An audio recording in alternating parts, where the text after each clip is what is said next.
Alright guys, let's go ahead and lock ourselves into the ground. Let's get our daily movement practice in.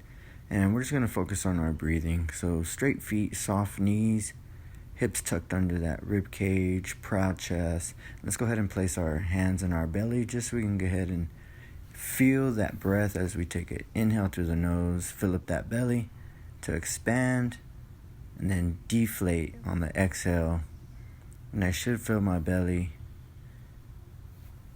round out at the top of that inhale and then collapse on the exhale. We're just breathing in and out through our nose just to get a little bit mindful with our breathing today. Alright, taking a big inhale, reaching for the sky with that chin, and then as I exhale, let's go ahead and touch that chin to your chest. Deep inhale, nice deep exhale.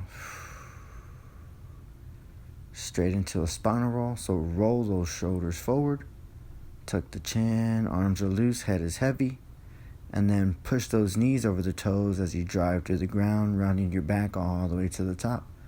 Proud chest, open those palms, and then taking it back down. So I'm going to roll my shoulder blades off the rib cage, almost like I want to unlock them as I exhale into that forward fold. And then from the bottom, I'm going to bend those knees and push through the ground. Knuckle drag, left to right. So again, head is heavy, arms are loose, soft knees. Bend those knees as much as you need to relieve pressure off the low back. But we want to fill out any tension we have, not only through the low back, but through those hamstrings, through the lateral lines of our legs, possibly into the shins. Grabbing my elbows, I'm going to bend my knees for a little bit more traction at the bottom and then push to the ground. Proud chest, shake it off. So now we're going to make our way from the bottom up, so starting with the ankles.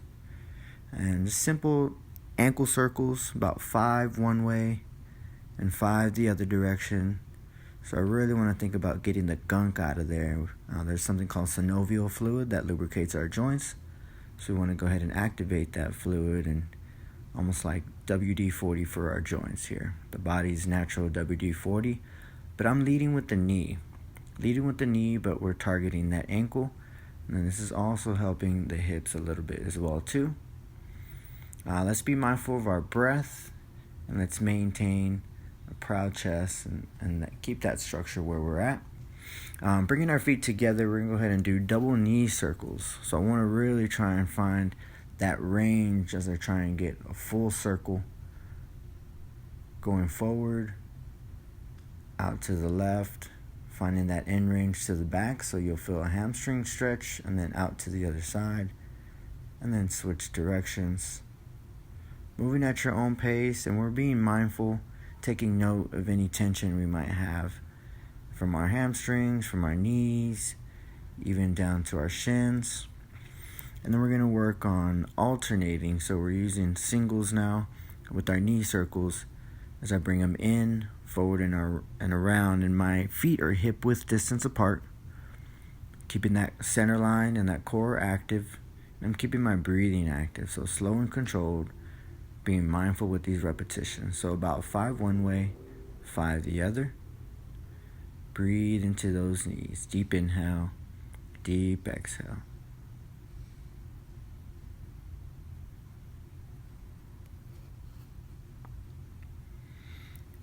So let's move up the line to the hips. Get some pelvic tucks and tilts. So think about your hips and your pelvis as a bucket of water. As I tilt forward, I'm going to let some of that water out. And then I pull it back, meaning I'm going to tuck my hips underneath my rib cage, bracing those glutes at the top. So I'm just trying to be mindful of any tension. Once again, anything through the low back.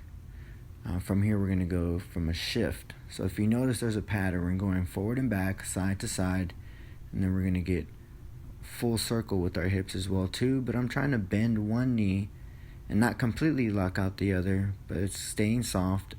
And I'm not bringing up my heel. I want to keep my feet flat, still gripping the ground. Think about bringing your rib cage or your pelvis up to meet your rib cage. And then we're going to take it for a full circle, hitting all 4 points, trying to smooth out those pelvic circles there. And then those same muscles that connect from my pelvis into my rib cage, we're going to go ahead and try and lengthen with these pull aparts here. So think robot arms, and then I want to reach my arms in opposite directions. So that top arm is going to be ear to the bicep. That bottom one is reaching over to that opposite hip, opposite side of the body, and really trying to get that exhale in there. So inhale as I transition, exhale as I pull apart. Reach those arms away from each other. Staying rooted into the ground. Use that breath. Alright, shake it off. Let's do a few more shoulder circles. So really rolling those shoulders up, back, down, and forward to get a little bit more through that upper chest area, the thoracic spine. Muscles from the rib cage into the scaps. And then we're going to go ahead and try a little stability here as we start to finish out our practice. Stabilizing on one leg. Let's go ahead and intertwine our fingers, bring that knee up, and then we're going to try some ankle circles at the top. So I'm focusing on that plant leg being nice and stable, and then working on that ankle mobility on the other side. Again, 5 one direction, 5 the other. Keep it simple. If you want to, you can also double up on those reps depending on how much time you have, how much tension you have.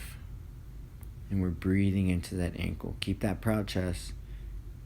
Let's really try and focus on that balance.